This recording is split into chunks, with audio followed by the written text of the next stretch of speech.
ആ ആ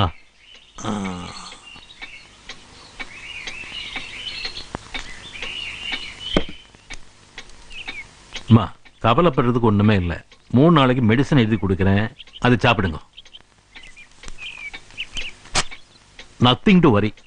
ஆமா, வைகுண்ட சாஸ்திரி எங்க? என் மகன் வந்திருக்கு, வெளியே நிக்கிறேன். வணக்கம் சார். ஏப்பா வெளியில நின்றுட்டு இருக்கேன். சரி, உங்க அம்மாவுக்கு மேஜர் ப்ராப்ளம் ஒண்ணுமே இல்ல, வெறும் மைனர் டான்சிலைட்டிஸ் தான். பிளட் டெஸ்ட் ரிப்போர்ட் வந்த அப்புறம் டிசைட் பண்ணலாம் என்ன பண்ணலான்னு. அம்மா பயப்படுறதுக்கு ஒண்ணுமே இல்ல, சின்ன ஆபரேஷன் தான். லேடிஸுக்கு இந்த ஏஜ்ல இந்த மாதிரி ப்ராப்ளம்ஸ் வரும். ஆமா, நீ என்ன பண்ற? அவ்வளோ முக்கியமான ஒன்றும். மியூசிக் எம்மையாக்கும். டாக்டர் பொண்ணுக்கு பாட்டு சொல்லி கொடுக்கறது இவன் தான். பெரிய சாஸ்திரிகள் தான் பத்ராவுக்கு பாட்டு கத்து கொடுக்குறேன்னு நான் நினைச்சிட்டு இருக்கேன். அப்பா எப்பவுமே வீட்டுல இருக்கிறது இல்ல. சோ மகள் எப்பவும் சொல்ற சாஸ்திரிகள் நான் தான். குட்.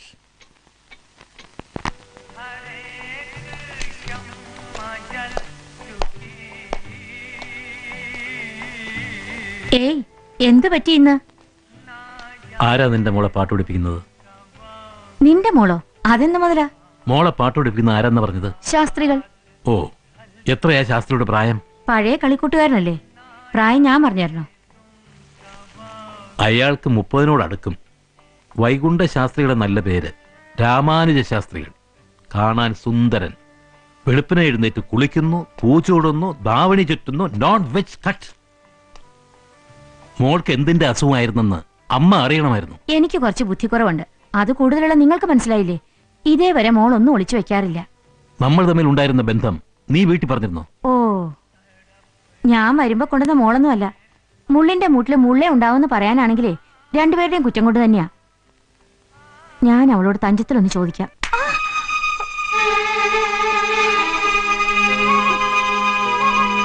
അനുസരണക്കേടിന് ഇതല്ല തരേണ്ടത്. പിന്നെ നിർത്തിയത് ഒന്നേ ഉള്ളൂന്നൊന്നും ഞാൻ നോക്കില്ല. പറഞ്ഞത് അനുസരിക്കണം.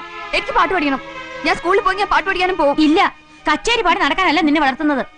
ഇന്നുകൊണ്ട് എല്ലാം അവസാനിപ്പിക്കണം.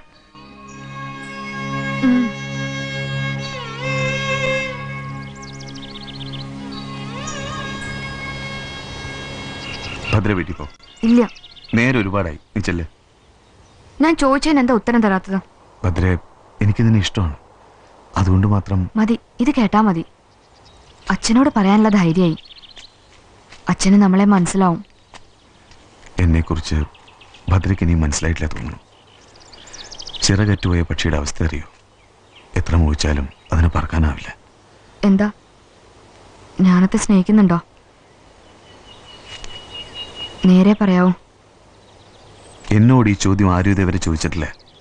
മറുപടി ആർക്കും അറിയാൻ വേണ്ട. ഒരേ വീട്ടിൽ ഇത്രയും കാലം കഴിഞ്ഞവളെ മറ്റൊരാളുടെ കൈ പിടിച്ചു കൊടുക്കാനാണ് എനിക്കിഷ്ടം.